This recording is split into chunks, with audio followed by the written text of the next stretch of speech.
Hey, check this out.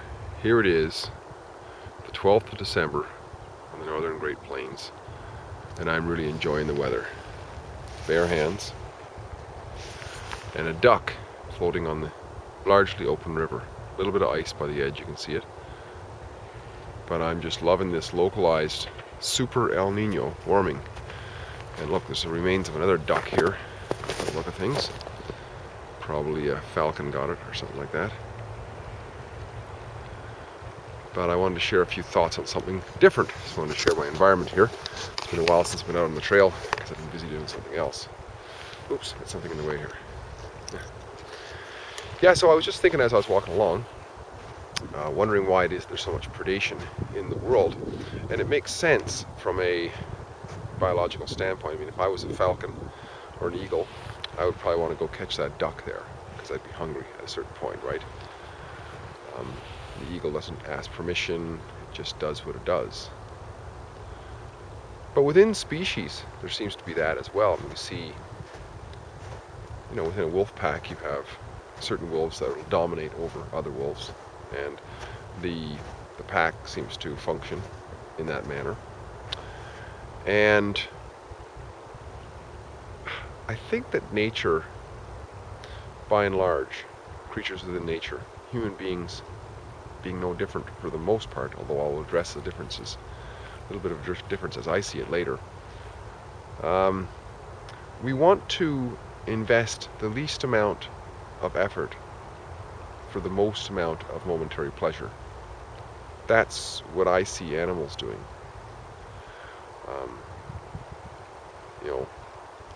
Dogs, cats, even horses or cows or whatever, they will, what appears to anyway, invest the least amount for the maximum amount of momentary pleasure.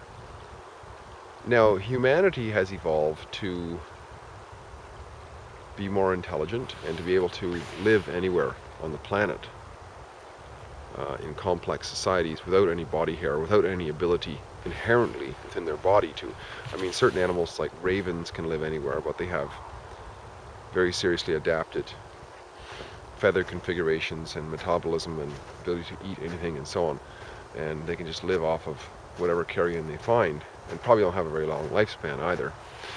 But human beings, we're born basically naked and we remain naked. We have to create our own localized climate change, shall we say, for our bodies and our abodes, right? So we've adapted though to do a little bit more than just momentary pleasure, because when we started to move into northern climates like this many thousands of years ago, you could say, we had to learn how to conserve and think into the future, because if we just did the least amount possible, we'd end up like the little pig who built straw house, right? As soon as the wind come along, as soon as it was cold weather, we wouldn't have any food, there'd be no preparation. We'd eat all of our seeds and all of our animals in the barn or whatever, and then we'd starve for the rest of the winter.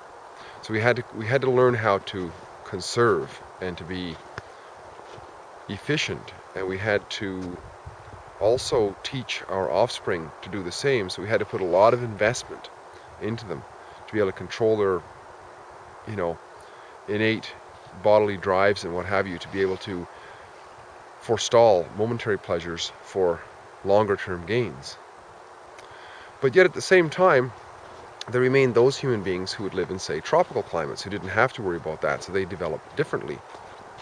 And I read not long ago, I wish I could quote where it was, where this study was done of how there were parrots, I believe, on one island, and some of them were moved to a different place, where the environmental surroundings were different, and they became almost like different animals. They looked the same, but almost like different animals.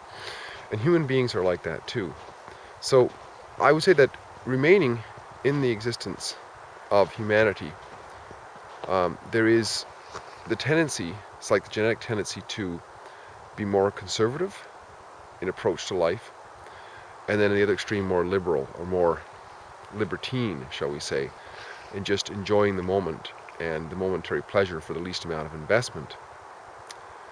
on the liberal side versus the more conservative side of holding back and personal restraint for the good of the long-term goal. And I think this explains why tyranny seems to rise, because this extreme exists in society, in every society, uh, but it especially exists once you have multiculturalism. Because I think that certain cultures, say maybe cultures that come from very tropical areas that don't need to conserve for the future, tend to be more or less on the liberal side, whereas people from very northern climates tend to be on a conservative side. But even within each of those societies, you would have the extremes. But you would have more of the conservative side inherently in the northern climes, and more on the liberal side, I would think, on the um, in the more warmer climates. And this also relates to what I've been hearing a lot about lately, the R versus K reproductive strategy, which is that in the way we have our approach to reproduction, whether we want to have few children and invest a lot in them, or lots of children and invest very little effort into them. And that's the case with, you can say, with the difference between, say, a rabbit and a human being. A rabbit just screws and has as many kids as it can because it is constantly being preyed upon. So it has to put very little effort into its children, because if it puts lots of effort into it, then, and it's hanging around and trying to defend its kids, it too could lose its life. So it has to just be able to abandon them, forsake them, but have lots of them so some survive. Whereas human beings, we rely on the tribe so much, so we have to put a lot of investment into each child. But that tendency, that innate natural tendency exists within us. So in times when there's war, for example, and a lot of the men are killed off, there will be a flourishing of this rabbit or R versus R reproductive strategy to kind of get back to where it was. There's an abandonment of the long-term goal, but to get back to the task at hand of reproducing lots. So I think that, for the longest time I was, and I've been in discussions with other people before, in kind of frustration almost of how it is that we can, make a difference in being able to communicate with people about what we feel you're doing is destructive. That being irresponsible with one's life, what appears to be irresponsible with one's life, and not giving a lot of attention to children, for example, is disruptive to one's life and to society at large. But I've come to understand more and more that this is just a strategy that exists inherently in nature. And it's just that when we rise ourselves to a thinking consciousness, to more of a rational consciousness, we naturally go back to more of a conservative way of approaching it, because it's better in the long term. But the vast majority of people aren't really there most of the time. I really believe that. Most people aren't very rational at all, or more emotional. And therefore, when given the opportunity of lots of abundance, which there is now, just like a rabbit that lives in a big field of grass, lots of abundance, there's the abandonment of the conservative nature, and therefore sexual promiscuity, tons of unwed, single parenting going on, single motherhood, lack of education for the children, and basically the abandonment of moral values, right? So that theft becomes a virtue, or at least a form of theft becomes a virtue. And it doesn't really matter. Morality doesn't matter, because it's all about the least amount of investment for the maximum momentary pleasure. So if I can get my resources by just stealing through politicians, called taxation, then that's perfectly fine, because there is no right and wrong, right? When there is no right and wrong, you just do whatever the hell you want, right? And I think that explains a lot about why there's this great big difference And if there is a solution, I think the solution is to double down as much as we can with those who think like us, and to connect and to share ideas and so on. And eventually the tide will turn. Eventually the tide will turn, because what will happen, what's inevitable to happen, is that once the so-called rich are taxed to the max, they'll no longer produce, because people, no matter who we are, we only respond to incentive. When there's no more incentive, like there was in England in the 70s, where it was 98% income tax on certain things, people just leave, right? And eventually the system will collapse, and all of a sudden there will be no more welfare, and people will change immediately. If you can't get welfare, well, all of a sudden you got to be nice to people for them to give you money, right? You got to enter the free market then, not the extortionist market, because welfare, I've heard it once said, is just the support of assholes, basically, right? If you don't, because you don't have to be a good person to get welfare. You have to be basically a schmuck, and there's a few, very, very small few, who probably need it, the genuinely disabled and so on.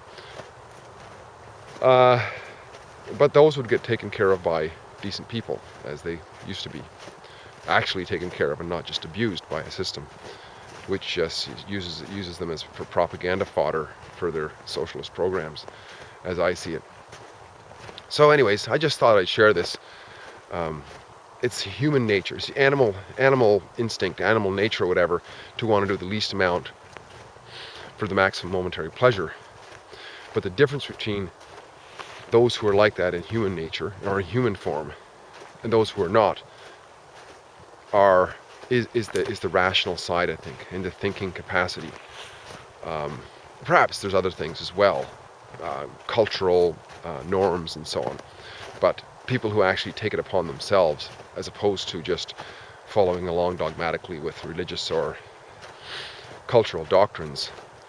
The difference is that they actually give it some thought, some philosophical thoughts, along the lines of, okay, well, this welfare I'm on, it had to come from somebody, and those somebodies didn't actually give it up voluntarily, so it must be theft. And people who think like that cannot possibly be on welfare. Oh, here's a couple of ducks I want to share before I close. They're kind of scooting off on me here. Bring them in a little closer. A couple of ducks in the river on December 12th. Isn't that cool, eh? Anyways, Steve here again. Great chatting, and I'll talk again soon. Oops, that's kind of weird, isn't it? There we go. I zoomed in. Talk again soon.